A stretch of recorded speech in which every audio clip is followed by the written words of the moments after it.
दोस्तों नमस्कार। मेरे चैनल पे आपका स्वागत है, अभिनंदन। हम बात करते हैं राज्यसभा के सांसद जिनका चुनाव 16 मार्च को होने जा रहा है। तो कुल 37 सीटों के लिए चुनाव हो रहा है और उनमें से लगभग 26 सीटें निर्विरोध चुनाव हो चुका है। समझिए 26 लोग निर्विरोध निर्वाचित हो गए। अभी 11 सीटों के लिए 3 राज्यों में ये चुनाव होना है। तो जिन राज्यों में ये हो गया है,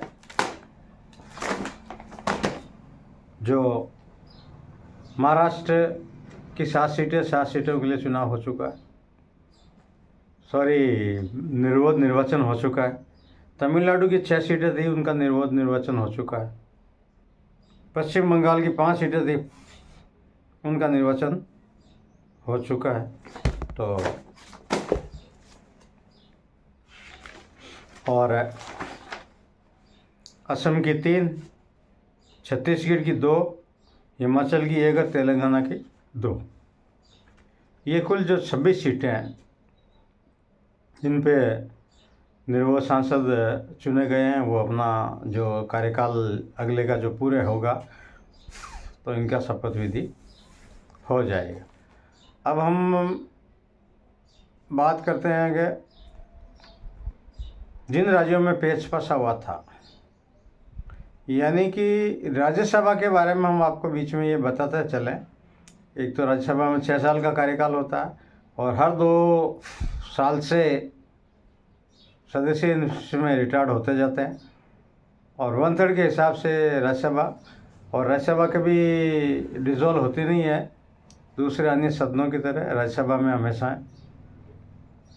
हर 2 साल से 1/3 सदस्य रिटायर्ड होते रहते हैं, नए सदस्य चुने जाते हैं सभी राज्यों में, पूरे भारत के सभी राज्यों में एवं केंद्र शासित प्रदेशों में। राज्यसभा के सांसद जिस राज्य से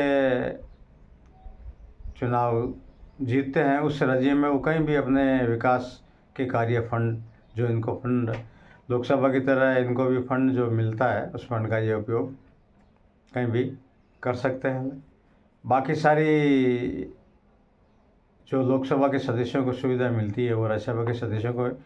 और सबसे बड़ी बात यह है कि इस सदन को उच्च सदन कहा जाता है। तो अब हम आपसे इसके बारे में बात करें कि उड़ीसा की जो 4 सीटें हैं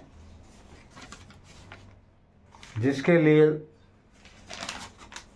मतदान होना है, वो चारों सीटें क्यों मतदान हो रहा है यहाँ पर, क्यों मतदान हो रहा है, उसका मतलब ये है कि जिस राज्य के अंदर अगर चुनाव निर्विरोध सारे सदस्यों के नहीं होते हैं तो फिर उसमें वो वोटों का जो गणित है, इन वोटों के अंक गणित, वो अंक गणित काम नहीं करता है। क्योंकि अगर एक भी सदस्य उसमें से अगर खड़ा हो जाता है और सामने उसके सदस्य खड़ा हो जाता तो फिर राज्यसभा में जो विधायक होते, विधानसभा में जो विधायक होते हैं, वो विधायक के वोटिंग, एक वोट का जो महत्व है उस हिसाब से इसकी वोटिंग होती है।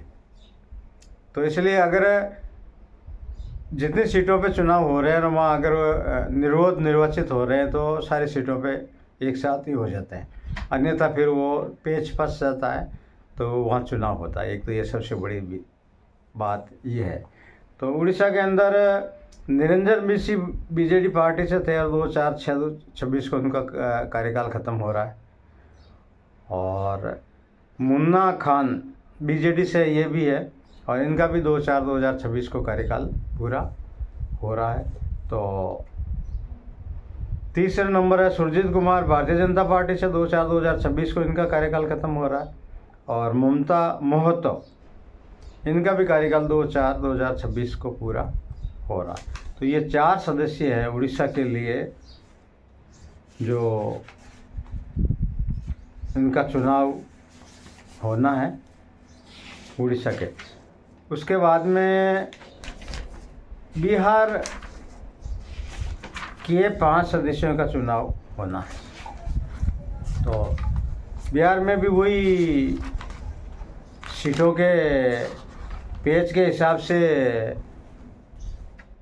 वहाँ पर भी इलेक्शन हो रहे हैं, निर्वाचन नहीं हो सका। तो हम एक थोड़ा सा आपको ये भी बता दें इसमें कि ये 5 सदस्य बिहार के अभी फ़िलहाल में जो सिटिंग सांसद है राज्यसभा के, जो ये अभी इनकी सीट है 26 अप्रैल में ये खाली हो रही है और ये 16 मार्च को इनका चुनाव हो जाएगा कल। हरिवंश नारायण सिंह जदयू पार्टी से है और 9/4/2026 को इनका कार्यकाल पूरा हो रहा है। रामनाथ ठाकुर जदयू से ये भी है, जेडीयू से, और 9/4/2026 को इनका कार्यकाल भी ख़त्म हो रहा है। और उपेंद्र कुशवाहा ये अपनी पार्टी है इनकी आरएलएम, इस आरएलएम पार्टी से ये भी रिटायर्ड हो रहे हैं। और प्रेमचंद गुप्ता आरजेडी से है 9/4/2026 को, और अमरेंद्र धारी आरजेडी से 9/4/2026 को। तो 2 आरजेडी से और 2 जदयू से और एक है उपेंद्र कुशवाहा आरएलएम इनकी पार्टी से। तो ये अब की बार पिछले विधानसभा के चुनाव के बजाय अब की बार एनडीए गठबंधन को ज़्यादा सीटें मिली और आरजेडी अब की बार ये पिछड़ गई। पिछली बार आरजेडी के पास में 70 से ज़्यादा सीटें थी, तो अब की बार वो 20 पे सिमट गई, 20-25 सीटें पे भी। तो इस हिसाब से इनके जो 2 राज्यसभा के सांसद थे, अब वो 2 की जगह 1 ही जा पाएंगे। इसके लिए यहाँ चुनाव हो रहा, देखते हैं चुनाव में क्या होता है। 1 सीट आरजेडी को जाएगी, बाकी सीटें जो जदयू के पास में जाएगी, बीजेपी के विजय के पास में जाएगी।